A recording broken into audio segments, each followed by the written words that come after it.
Lecture on regulation of enzyme activity through inhibition.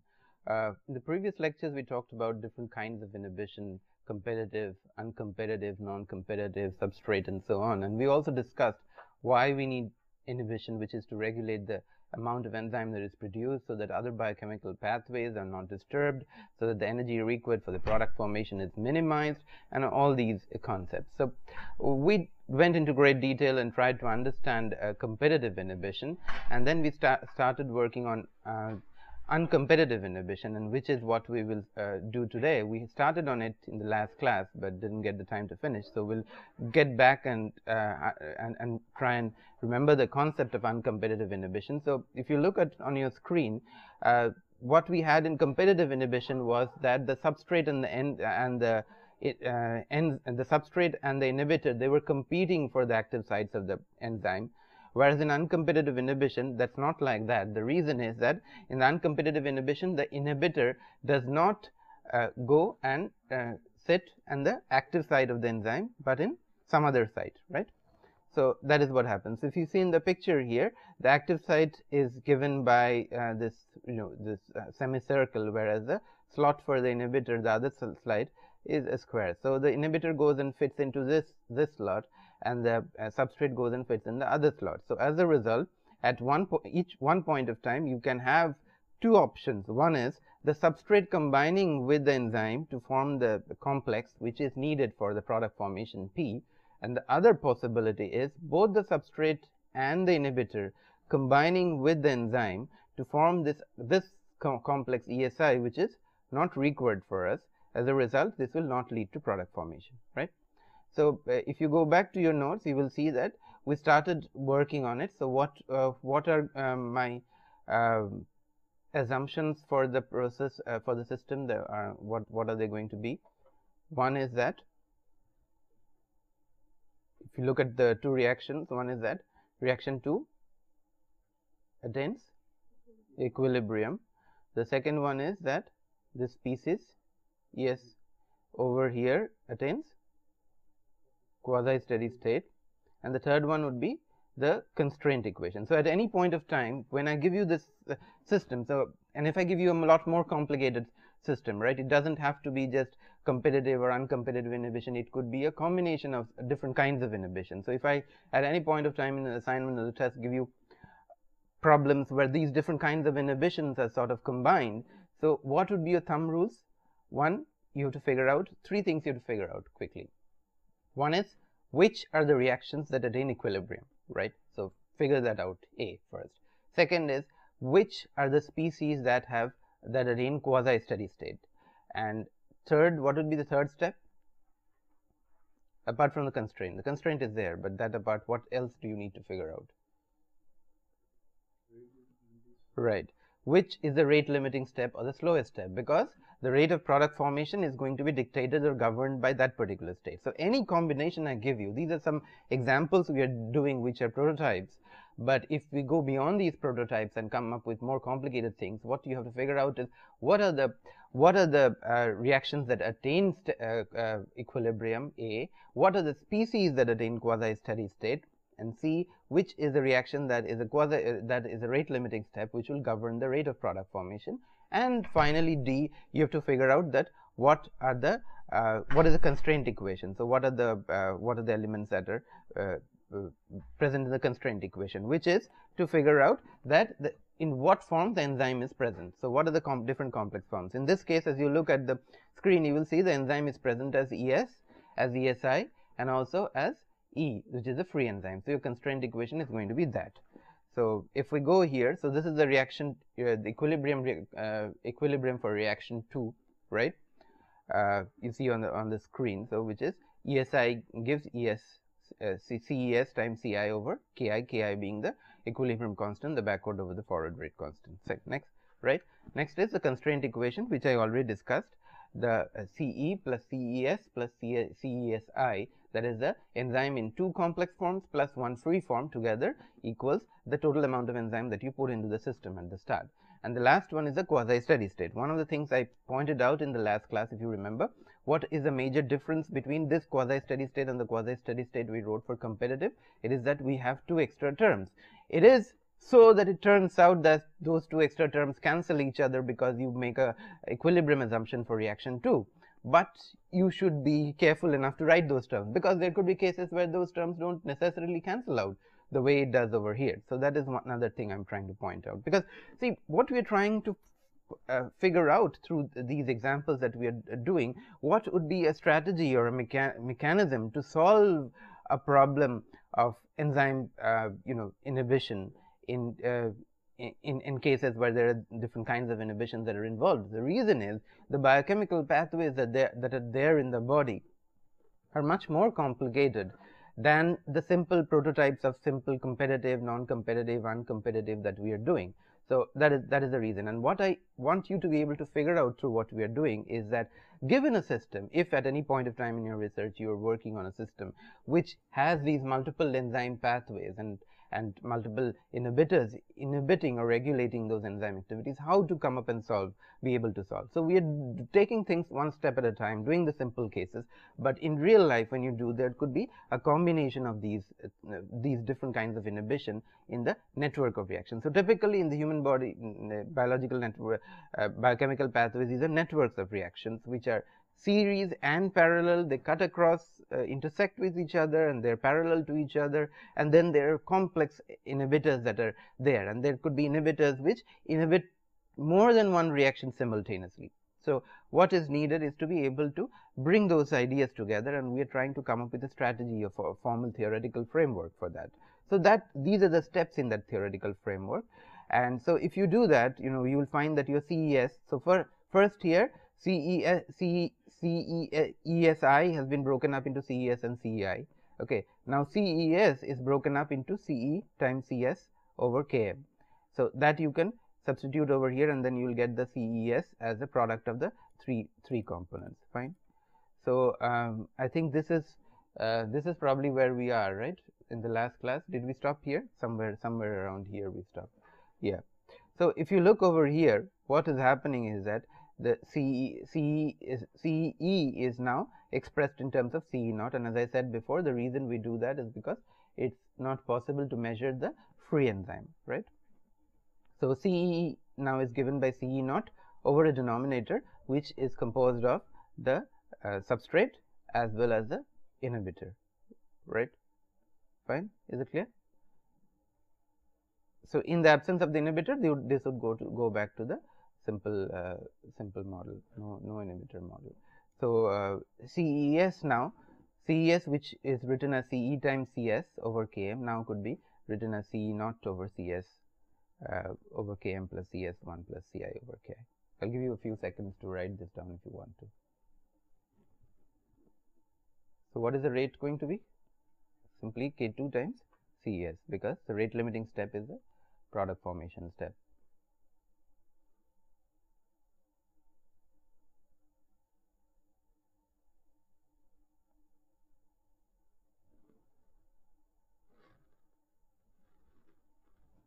Okay.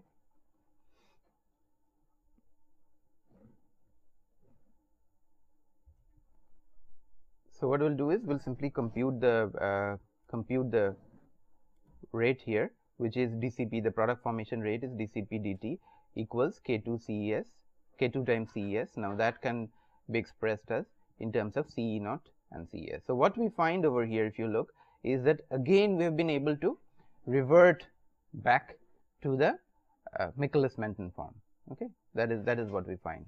Look at the rate equation up there on the screen. Okay, so you will see that we have been able to revert back to the Michaelis-Menten form. So what is the difference? If I ask you, those who were here for the competitive inhibition, what is the difference between the rate we find over here and the rate we had in competitive inhibition? Yeah, maximum rate has increased, and what else has increased? both the slope and the other asymptote, both of them have increased, right? So your Km hat has also changed. Your Km hat has changed and the maximum rate has changed, right? So now your Km hat is this number, okay, given over here, and your R max is the numerator over here. So you might just want to write down these two, the Km hat and the R max for the new system, which are Km hat and R max hat actually.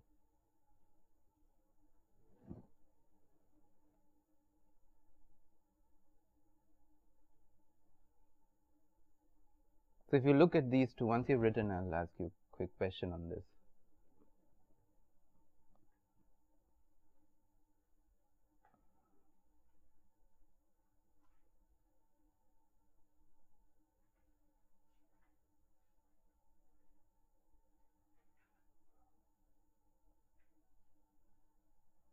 Okay, so once you've written this Km hat and R max hat, can you make some comment on this?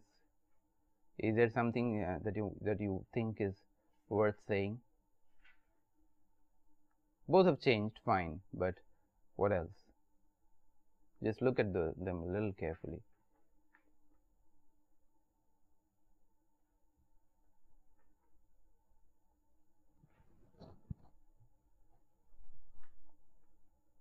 Both Km hat and R max hat have changed, but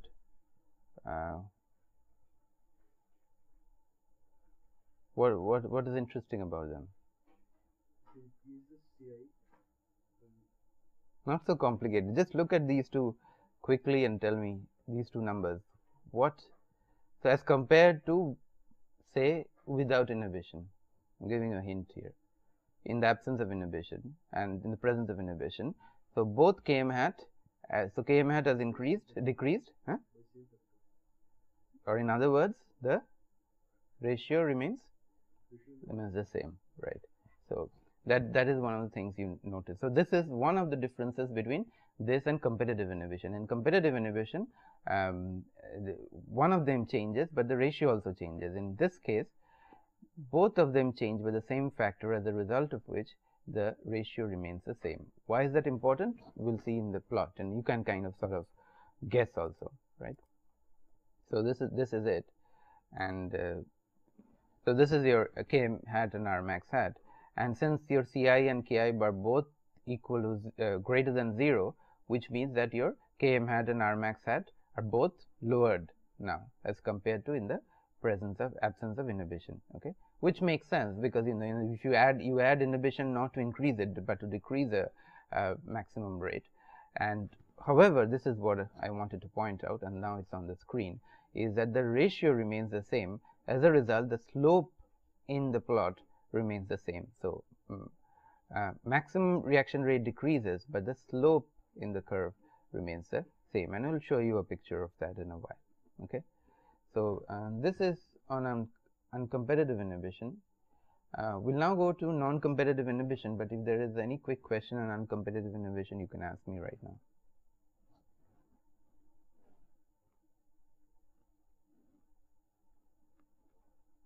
Right? No question? Okay. So uncompetitive inhibition is, sorry, non-competitive inhibition is essentially this, what a little bit is written on the screen. So what happens is that both the active sites and the non-active sites are blocked by the inhibitor. Okay, both the active sites and the non-active sites are blocked by the inhibitor. So this is the most potent form of inhibition, so to say, right? If you're talking of different forms, so this is a form where both the active site and the non-active sites are blocked by the inhibitor. So if you want to inhibit as much as possible, then probably this is a mechanism that you'd go for.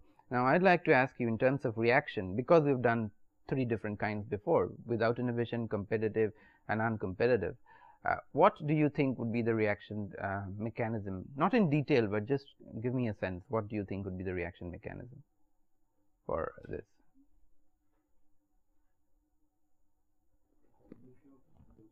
Which two?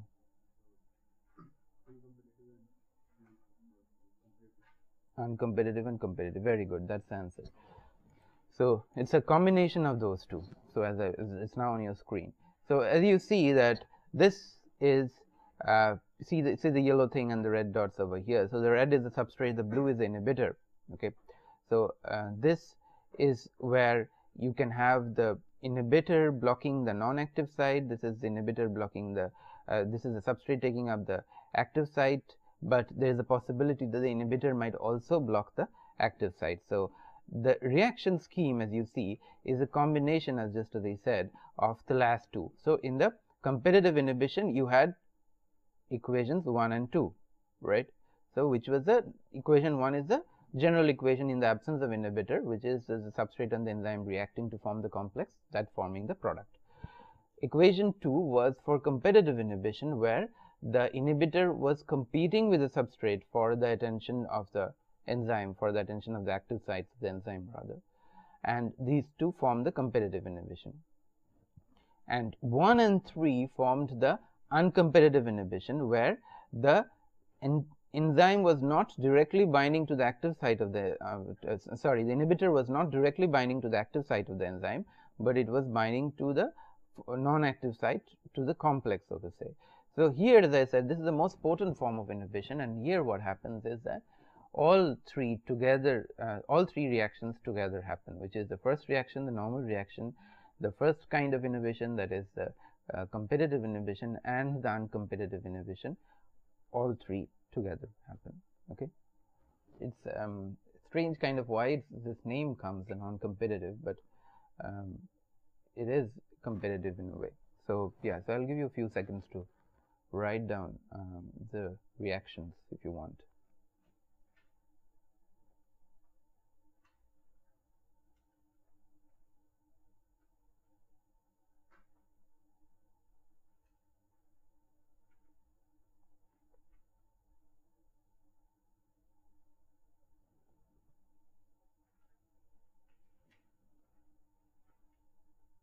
Okay, so there's a slight error here, and I need to point that out. These k's that you see here, the forward and the backward rate constants all through, are going to be little k's, small k's, not the big k's, because big k's are for equilibrium constants and small k's are used for reaction rate constants. So please make that small change.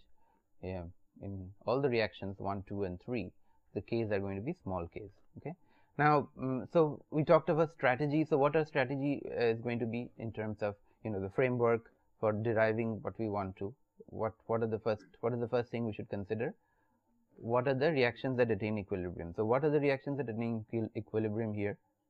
What do we assume? These are assumptions essentially. We're not sure if they attain equilibrium or not.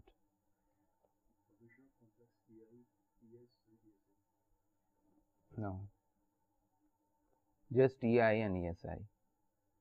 Okay. These two we assume that attain equilibrium, just EI and ESI, and ES, that reaction does not attain equilibrium, it attains quasi-steady state, because you have to figure out why can it not attain equilibrium. Yeah, tell me this, why do you think it shouldn't attain equilibrium? Because if it attains equilibrium, then what will happen? And how will product be formed? So it will be just engaged in the backward and the forward reaction, right? But if for product to be formed, it's not possible for that to attain equilibrium. What it attains is a quasi-steady state. So as I said, that what we do first, we figure out what are the reactions that attain equilibrium. A, my first goal. So that the answer to that is reactions 2 and 3 attain equilibrium. My second question that I ask myself is, what are the species that attain quasi-steady state? The answer here is only one species, which is ES. Okay. My third question is, what is the rate limiting step? The rate limiting step here again is the formation of ES to E and P, right? And as you know that reactions that attain equilibrium are much faster anyway. And the last one would be that what is the constraint equation? So what would be the constraint equation here? How many species it should involve?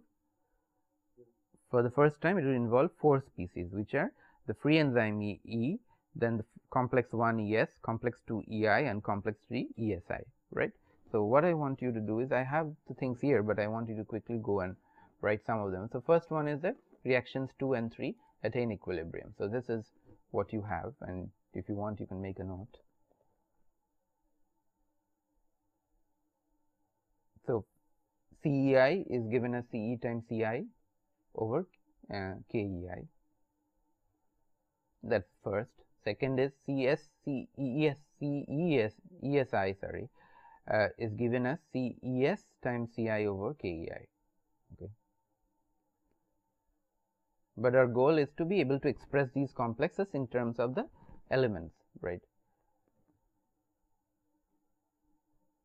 In terms of the respective elements. So again, you know, as I said, there is a slight typographical error here. These k's are going to be small. I mean, well, even with big k's, it makes sense as long as you are consistent. But the nomenclature, the standard nomenclature, is that small k's for reaction rate constants. So we'll stick to that. So then, so equation 5, as you see in equation 4, we have been able to already accomplish what we wanted, which is express CEIs in terms of CE and CI. Now, in equation 5, we still want to express CES in terms of the CE and CS. How do we do that? By using the quasi steady state for CS, right? So if we do a quasi steady state for CES,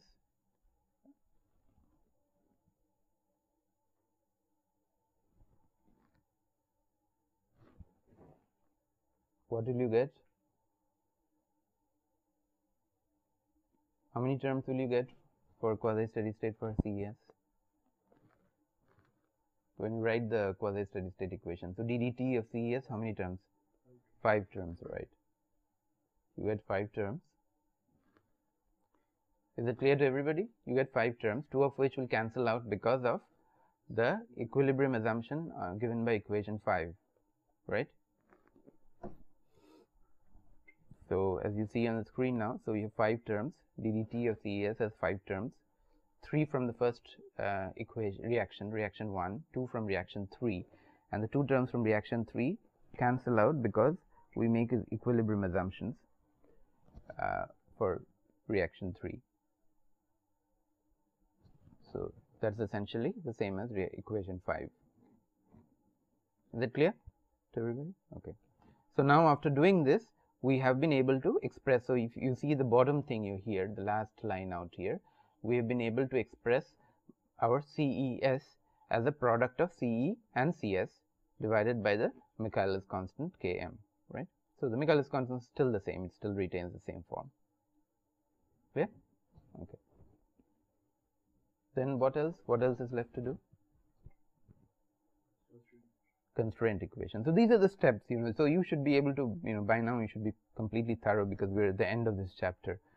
So this is the way to go. So we finished our equilibrium assumptions. We finished our quasi steady state assumption. The last thing left is the constraint, which is not an assumption, but it's a reality. It's something that really happens. So the constraint is going to have 4 species, as we discussed. So all the free enzyme and an enzyme in the 3 different forms, which is ES, EI and ESI, together should be ECE naught, which is the total amount of enzyme present in the system to start with. Okay. So what you do is you keep this and then you substitute for each of those complexes. So CES can be substituted as CE times CS over Km.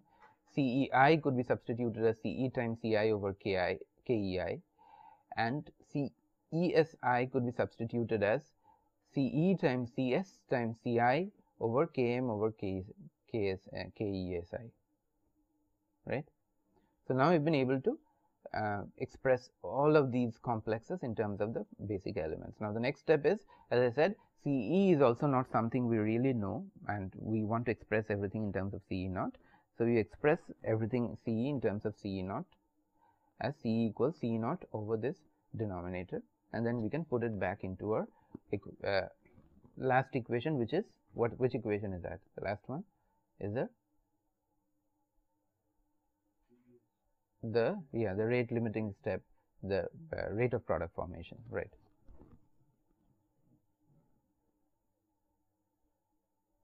Clear up to this point? Okay.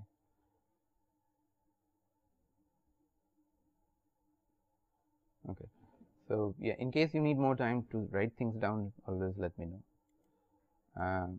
So the final thing that we are going to do is the rate of product formation, which is ddt of Cp, which equals K2 times Ces, and K2 times Ces is Ce times Cs over Km. Now this Ce we can replace by what we just calculated in terms of Ce naught, and this is what you get, right? Now yeah, so once you've written that, what I would like you to do is rearrange it in terms of the form, the Michaelis-Menten form, if it's possible. It may not be possible always, but maybe. So this is a little quick thing I want you to do. The rate is given on the screen. What I want you to do is rearrange it in terms of the, so that it looks like a Michaelis-Menten form, or try to at least.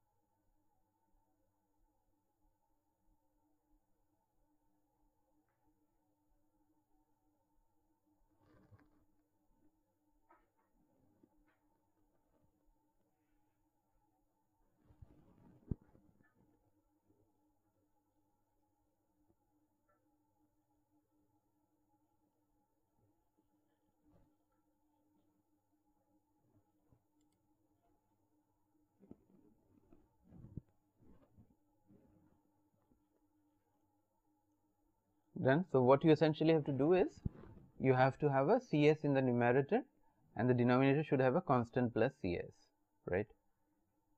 So you have to evaluate that constant and the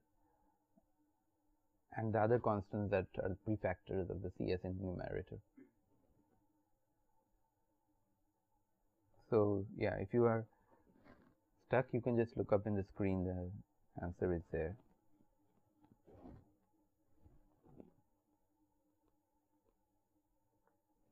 Okay. So now we can write this as R max Cs over Km hat R tilde. So I used hat for the last one. So and this one I am using tilde. So R max tilde Cs over Km tilde plus Cs. Okay. So this is the Michaelis. The Michaelis-Menten form, essentially you have to do it like an R max Cs over Km plus Cs. That's the form you have to get to, right? So your R max is now K2 Ce naught over this term, right here, because see what happens is, this is the prefactor of Cs, okay, prefactor, postfactor, however you want to call it. So this is comes with the Cs, but you want the Cs free, right? You don't want it with any other constant. So you divide the numerator and denominator by this term 1 plus Ci over ESI, right? So then you get your R max as K2 Ce naught plus 1 plus Ci over K ESI, and your Km tilde as old Km times 1 plus Ci over Ki, that comes from here, divided by 1 plus Ci over K ESI.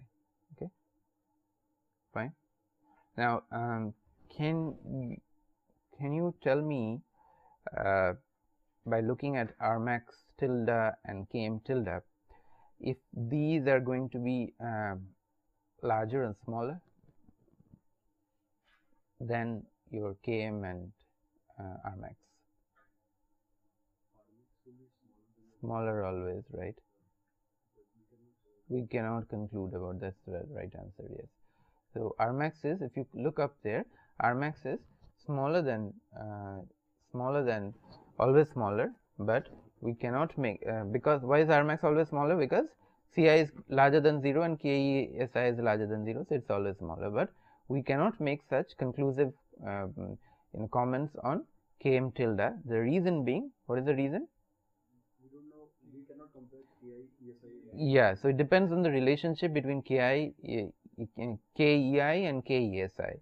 So depending on whichever is greater or smaller, you will have different kinds of relationships. Okay, so so why is this useful? Why is this? Probably this is more useful a method if you want to control, regulate the enzyme inhibition. Of all the three methods that we have learned, this is probably the most useful, because you can control both the slope and the maximum rate. See, why, think from a realistic point of view. So, in most cases you want to reduce the maximum rate, right? That is something that we discussed, because we do not want excess product formation. We want product formation up to a certain range. So, that why, if you go back to some of the things that we discussed, is that the products are typically active within a certain range, because they might be triggering off some other biochemical pathway, some desired biochemical pathway within that range, and outside that range they might be triggering off other biochemical pathways, A. And B is that you do not want excess product formation, because essentially it is a waste of energy. So, you want to reduce your maximum reaction rate always, but your slope, which gives you the rate of initial product formation, how you start off and how you reach that asymptote, that is given by the slope. That is something that you want to regulate, and by regulate, I do not necessarily mean that you want to decrease it. That is something that you want in your hand. You should be able to increase it or decrease it. Okay. So, in one kind of inhibition, you essentially, so first kind of inhibition, the competitive one, we saw that you can change it, but you can change it only one way. And the second kind of inhibition that we saw, then uncompetitive, we found that you cannot even change it, because what turns out that the Km and the Rmax differ by the same ratio, and the slope is dependent on the ratio of these two, as a result of which there is no dependence on the of inhibition on the initial rate. Here you find that there is dependence of inhibition on the initial rate, and you can change it well. And by change it well, I mean that you can change it positively or negatively. They can decrease it or increase it. So, this is the most convenient form of inhibition, because of both reasons. It is the most potent and most flexible, because you can make the most amount of changes in this. The next thing I am going to show you is a comparison of the plots because I have not showed you a plot for either competitive or uncompetitive or non-competitive. So, I am going to show you a comparison of the plots, but by now I think I have clarified most of the concepts. So, what the plot is going to catch is essentially that in uncompetitive, the initial rate of product formation is independent of the inhibitor concentration, right? The initial rate is independent of the inhibitor concentration. The reason being that the slope is a constant. It is independent of initial concentration, independent of initiator concentration. Sorry. Whereas in non-competitive, both the slope and the maximum rate could be changed by the inhibitor. Now, as you see over here, the constants for C, ESI and EI have been taken to be the same out here. Okay, both have been taken to be the same. But if I varied it accordingly, I can change the slope the way I wanted. So, this here it isn't taken the same. As a result, you get one kind of inhibition. What you might want to do, go back home and do a quick calculation, is that as you change the Ki, so if your KESI is 10 times that of KEI, which way the slope will go, and if the other way it's like 1/10 of that. So you do 3 different cases, equal, one is 10 times, again that one is 1/10 of the other. Then you will see, you'll have a sense for one particular inhibitor concentration, how you can bring it forward and backward, right? So, that's something that you might be able to do. So, this is about inhibition or enzyme regulation using inhibitors. Okay, this is all we wanted to do.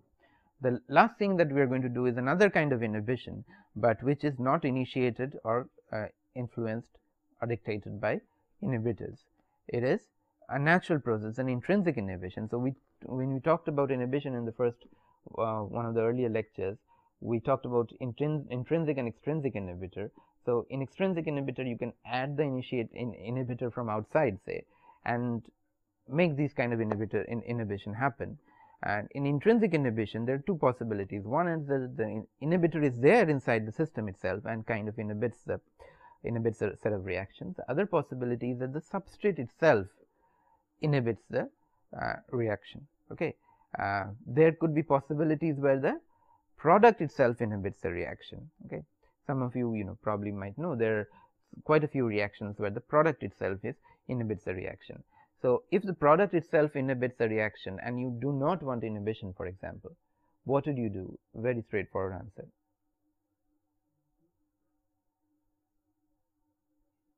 What did you do? If the product is inhibiting the reaction and you do not want the inhibition to happen? Constantly take out the product. Yes, that's the right answer. But see, if you have there's a problem. If you have a big reactor and you have a CSTR essentially, so and what happens if you have a big CSTR? What is large in a large CSTR? What would be large in a large CSTR? Yeah, volume large means what? The residence time, right? The residence time is large in a large CSTR, right? So if the residence time is large, and even if you are taking the product out at a certain rate, then still, because what does residence time signify? It signifies the amount of time, not the exact amount, but a representative amount of time that each of the species gets to spend in the reactor, right? That is the definition of residence time. So even if you are taking it out at a constant rate, say in a CSTR, what is the problem? The problem is the product gets to spend a fair amount of time in the reactor, right? As a result, it will still be inhibited. So yes, taking the product out continuously is a theoretically correct answer, but it's not a practically correct answer, because if you're using a CSTR, it has a certain residence time and you cannot do anything beyond it, right? So what would be the other mechanisms? One of the ways, of course, is to keep the volume same but increase the input-output rates, right? For a steady state CSTR, to increase the input-output rate so that the residence time is decreased. That's one of the possibilities. But what could be other possibilities? We can reduce the formation of rate of formation of product. Then how will you reduce that? By varying the flow rate. No, flow rate we already said that's a possibility, that you can increase the flow rate, as a result of which you can decrease the residence time. That's one possibility. What are other possibilities? By reducing the RPM. No, RPM. No, let's not get into mass transfer resistance at this point. Okay, the answer is this: that you instead of using one large reactor, replace it by several reactors. So if you have a reactor of say 10 hours residence time, replace it by 3 reactors or 4 reactors of 2.5 hours each. So the total residence time is still the same. Okay, and if you keep the total amount of the flow rate as the same, then you essentially divide up. So a 10-liter reactor, you divide up into 4 2.5 liter reactors, right? So as a result of which, say if your flow rate is 1 liter per hour or something, and your 10-liter reactor is there, so your residence time is 10 hours, right? So now if you split it up into 4 different reactors, your residence time is 2.5 hours each, and your reactor volume is 2.5 hours each. Okay. So what will happen is that you intermittently you can take out the product. Okay. So without changing the total residence time, you still keep the total residence time and the total reactor volume the same. But what happens is, as soon as the product comes out as a mixture of product and reactant and other things that come out of the first reactor, you take it out, you pass it through a membrane separator unit, take out the product, and recycle back the rest of the thing into the next reactor, and then you keep doing this all the time, right?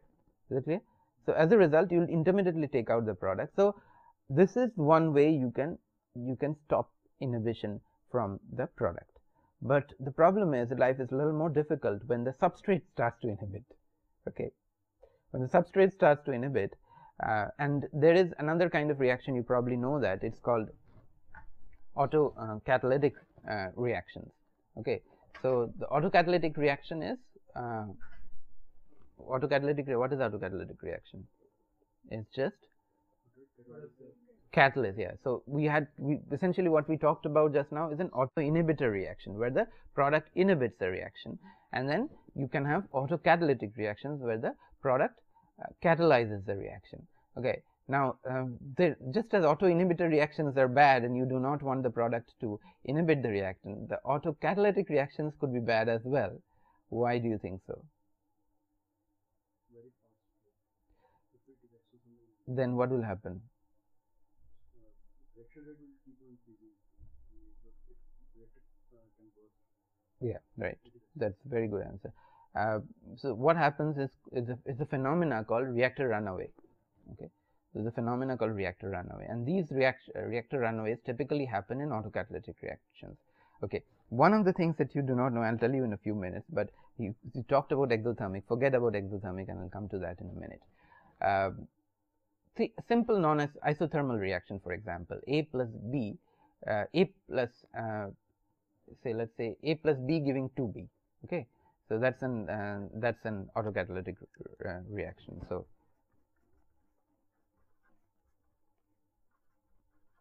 okay. So here, for example, A is your reactant, B is your product, and this B itself goes and catalyzes. Okay, so this is an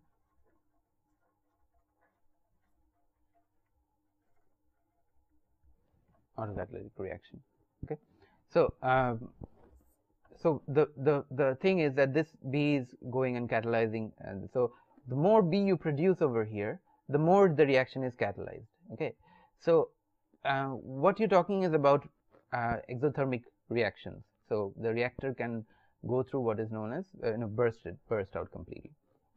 But even apart from that, the reaction rate goes out of control. Okay, the reaction rate will go out of control, because what will happen with time, more and more product is going to be formed, and the more and more product is formed, the more and more it reacts. But the way to stop that is to control your feeding of A. Okay, so control your feeding of A. So what you do is, you don't put in all the A at the start, you put in slowly. Okay, and the rate at which, so your A is now going to be the limiting reactant.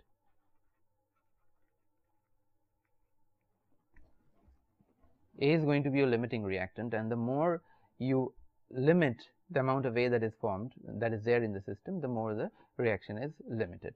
Okay, so so this is good, but what I'm going to talk about now is what he said, and that's a more interesting phenomena. Let's say 2B, or you can have it differently also. You know, this is a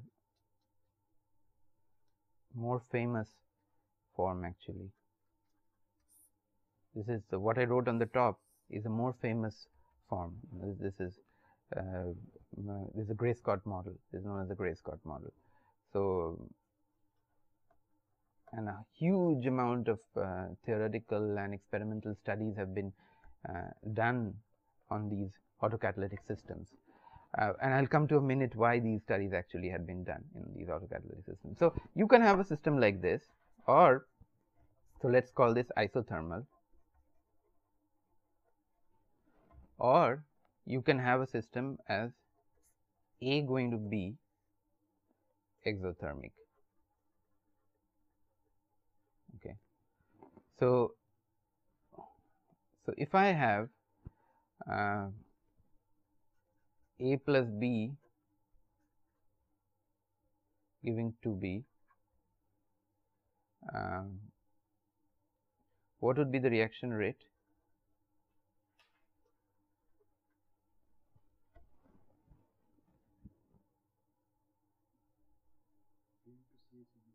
Yeah, or if you have A plus 2B giving 3B, then the reaction rate R equals minus Ca Cb square. Right, fine. Now let me ask you this: A plus A just giving B exothermic, what is my reaction rate? R equals minus K into, so let's call this K into Ca. That's it. First order, yeah, but exothermic, what is the reaction rate? K naught into exponential minus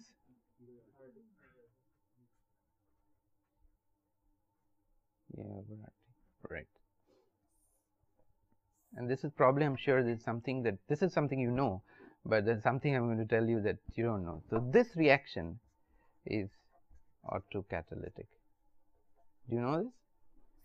Have you learned this before, that this is autocatalytic? This is autocatalytic, right? Think about it for half a minute, you'll see what I'm trying to say.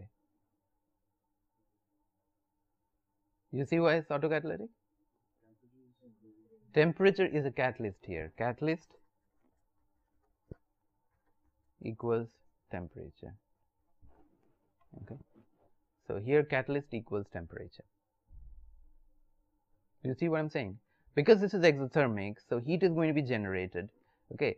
More heat is, the more the heat is generated, the more the temperature is raised. More the temperature is raised, more this term goes up. Why? Because its temperature is in denominator and there's a negative sign. Okay. So essentially it's a positive effect. So temperature goes up, this term goes up, right? So the more this term goes up, the more the reaction rate goes up. Clear? And more reaction would happen, and that would raise the temperature even more, right? And this would go on. Now this is, all of you are chemical engineers, most of you are going to go into industries to work, and what you will see is most of the reactions that happen in the industries are of this type. Okay, not many reactions are endothermic, most reactions are actually exothermic. So exothermic reactions, this is the simplest case we assume, first order. If you take second order and so on, third order is hard to come across, but second order, if you say, it gets more complicated. So the simplest case we're looking at, simplest exothermic reaction, and that's autocatalytic. So that's a huge trouble.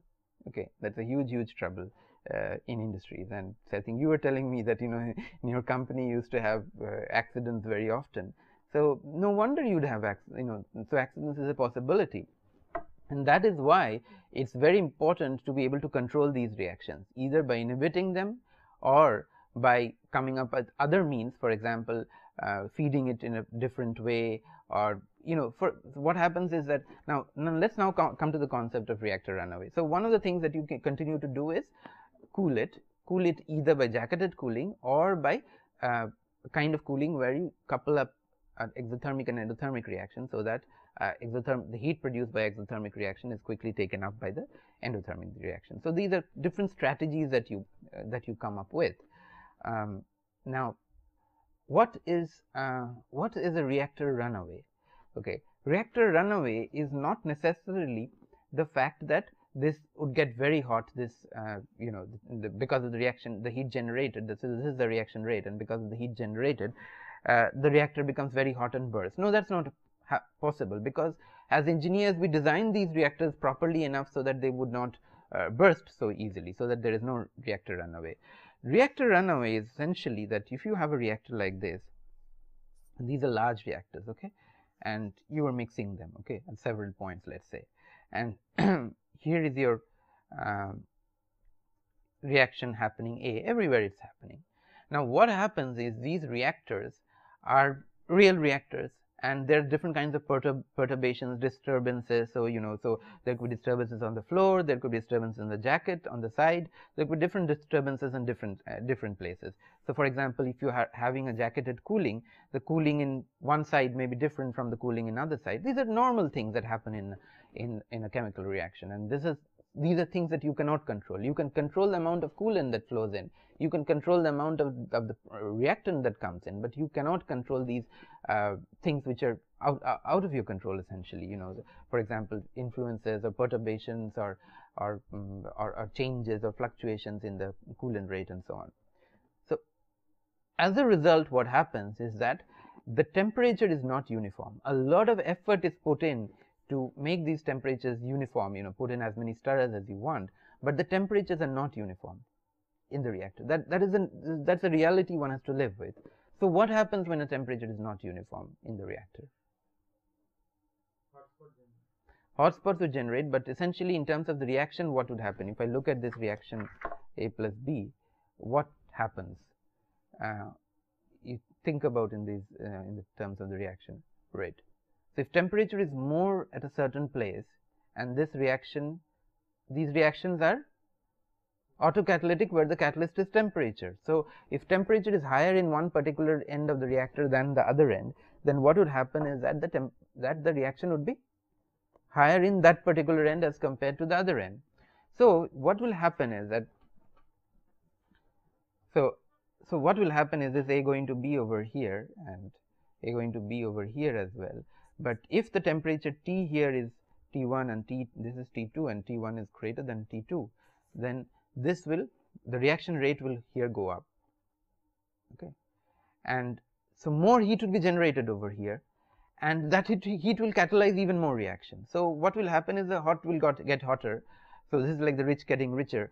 So a very capitalistic model works inside a chemical reactor, so to say. And this is a very normal case. I'm taking a very simple case of an exothermic first order reaction. Remember, this is not a very complicated reaction, no network, nothing. The very simple case of first order exothermic reaction which you come across all the time, and this is what happens. So those things that are, so this hot areas that are generated are called hotspots. Okay. So these are called hotspots. So hotspots are essentially when one part of the reactor starts to get hotter and hotter and hotter, and what will happen? What will coincide with hotspots? What if there is a hotspot in one part of the reactor? What will happen?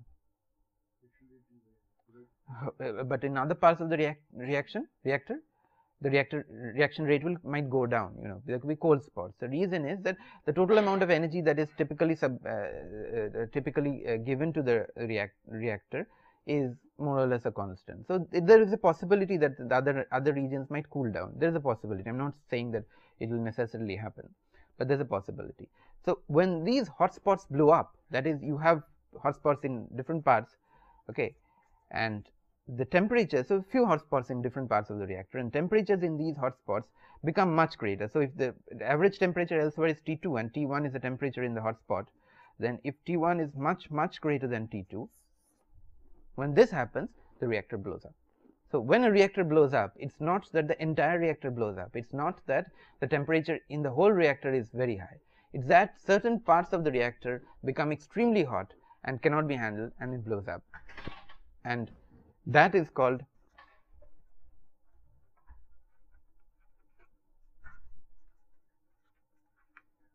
reactor runaway. Okay, that is this phenomena is called reactor runaway. So so why, you know, if I talk about let me go a little bit more into the detail at this point of time. So if I take a reaction like this, okay, minus k, say r equals minus k naught Ca exponential minus E over RT. So I take a reaction rate like this.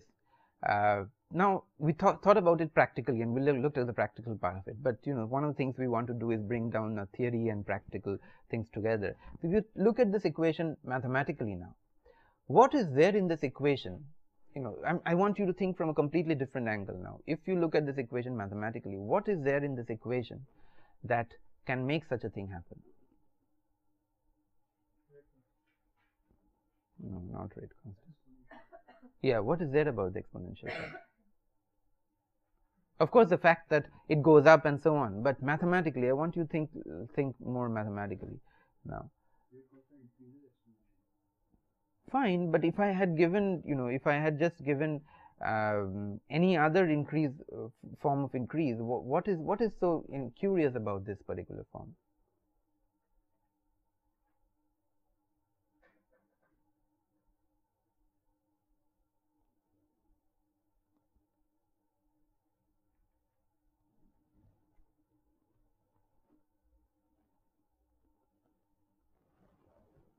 What is so interesting about this?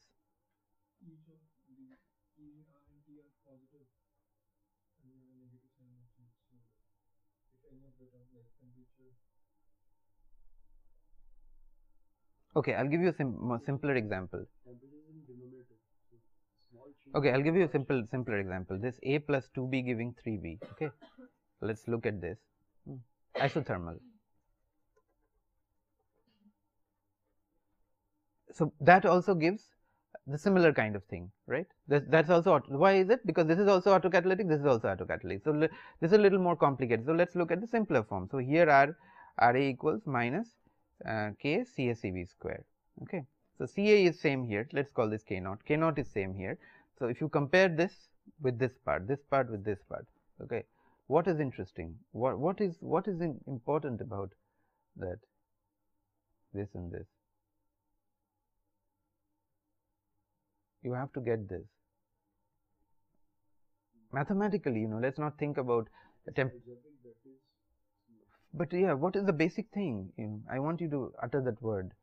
What is the basic thing? There's a nonlinear dependence, you know, that's the thing. So this catalyst, whatever, be the catalyst could be B or the catalyst could be temperature. There's a nonlinear dependence on this catalyst, and that is what is allowing such a thing to happen. Okay, conceptually, let's maybe at some other time, next class, I'll talk about it a little more. But conceptually, let's try and understand what is happening. So coming back to this picture, so the temperature is T1 over here, and the temperature is T2 over here. This is supposed to be a completely thoroughly mixed reactor. Okay, continuous stirred tank reactor. You know one thing, that in the continuous stirred tank reactor, only one temperature is allowed. But here what is happening, maybe two or more than two temperatures are present in the same reactor. Does it make sense to you? So what is happening? What is this phenomena called? Do you know this? So at same point of time, okay, in different points in space, two or more different temperatures coexist, and that is allowed by this form of these equations, this equation and that equation. Okay. So at the same point in time and two different points in space, two different temperatures coexist. Or if you're talking about A plus 2B giving 3B, two different values of B coexist, two different amounts coexist, but these are supposed to be continuously stirred, tanked, completely mixed reactors. So despite all the mixing, so this is allowed because of the form of the equations, and this is multiplicity. Okay.